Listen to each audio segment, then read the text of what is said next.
aux invocations de l'imam. Donc on a vu, le cheikh voit qu'il est sunna de prier sur le prophète lorsque son nom est invoqué, mais à voix basse. Il est sunna de dire amin au doua de l'imam lorsqu'il fait des douas. Et du coup, est-ce que je lève les mains comme le font quasiment tout le monde? On les voit tous à gauche, à droite, ils sont tous en train de lever leurs mains. C'est sunna ça? Non.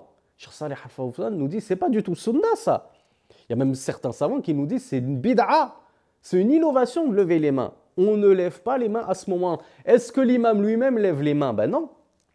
La plupart des imams ne lèvent pas leurs mains quand ils invoquent justement à ce moment-là. Plutôt comme on l'a vu dans des cours autres, dans une autre playlist, la véritable sunna pour l'imam, lorsqu'il fait ses douas, c'est de dresser l'index droit.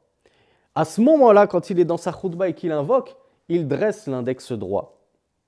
Donc déjà, l'imam ne lève pas les mains normalement. Et la plupart des imams ont oublié cette sunna de dresser l'index. Donc ils font des doigts accrochés à leur bâton, accrochés à leur mimbar. Pourquoi est-ce que les fidèles lèvent les mains? Ce ne sont pas les fidèles qui invoquent.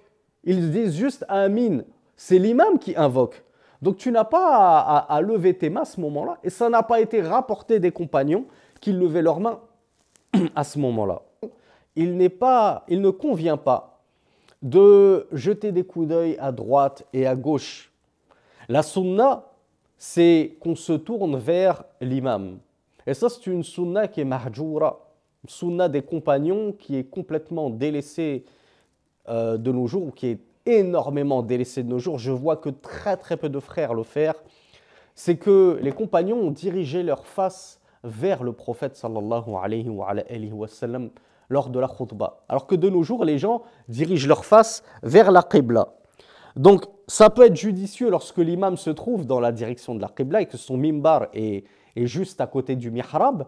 Donc, les gens qui sont juste devant lui et derrière lui, eh bien, ils le regardent forcément directement puisqu'ils sont orientés face à la qibla. Mais ceux qui sont très à droite et très à gauche, eh bien, ils regardent face à eux, alors que l'imam, il est tout à leur gauche, tout à leur droite.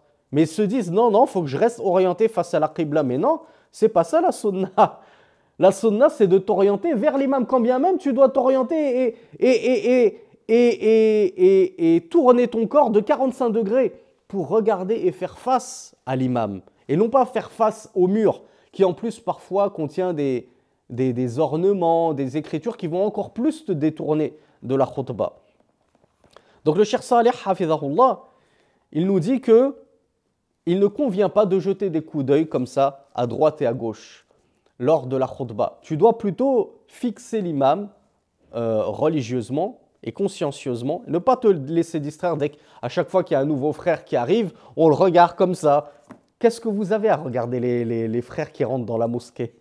Je ne comprends pas cette fascination pour tout nouvel arrivant dans la mosquée. Comme si une star 5 étoiles venait d'arriver dans la mosquée. C'est qui? C'est qui? C'est quel joueur de foot célèbre? On s'en moque de qui rentre dans la mosquée. Il est en retard. C'est une honte. Donc pourquoi vous voulez le regarder? Continuez à regarder l'imam. Ne vous laissez pas distraire. Donc Cheikh Fawzan, hafidhahullah, nous dit walakin liyattajiha ila al-khatib. Mais ce qu'il convient de faire, c'est de diriger, c'est-à-dire sa face, vers le prêcheur, kama kana as-sahaba ridwanullahi alayhim yattajihuna ila an-nabi sallallahu alayhi wa ala alihi wa sallam hal al-khutbah.